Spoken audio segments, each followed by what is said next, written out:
मुंबईतील बोरिवली परिसरात सोमवारी रात्री सुमारे 10 वाजल्याच्या सुमारास एक मोठी दुर्घटना धोक्यात टळली।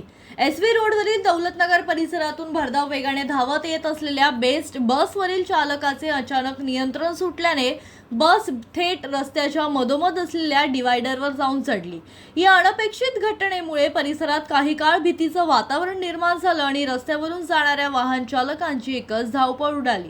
अपघाताची माहिती मिळताच स्थानिक नागरिक, वाहतूक पोलीस आणि बेस्ट प्रशासनाचे कर्मचारी घटनास्थळी दाखल झाले। डिवायडर बस अडकल्यामुळे एसव्ही रोडवरील वाहतूक काही काळ विस्कळीत झाली। मात्र पोलिसांनी तात्काळ वाहतूक वळवून परिस्थिती नियंत्रणात आणली आणि क्रेनच्या मदतीने बस हटवण्याची प्रक्रिया सुरू केली। सुदैवाने अपघातात बसमधील एकाही प्रवाशाला किंवा रस्त्यावरून जाणाऱ्या नागरिकाला कोणतीही दुखापत झाली नाही। त्यामुळे संभाव्य मोठा अनर्थ टळल्याची भावना नागरिकांनी व्यक्त केली आहे। प्राथमिक माहितीनुसार चालकाचे बसवरील नियंत्रण कशामुळे सुटले याचे नेमके कारण अद्याप स्पष्ट झाले नाही। यांत्रिक बिघाड, चालकाची प्रकृती किंवा इतर कोणते कारण याचा तपास संबंधित यंत्रणांकडून सुरू असून तपास अहवालानंतरच अपघातामागील नेमके कारण स्पष्ट होणार आहे।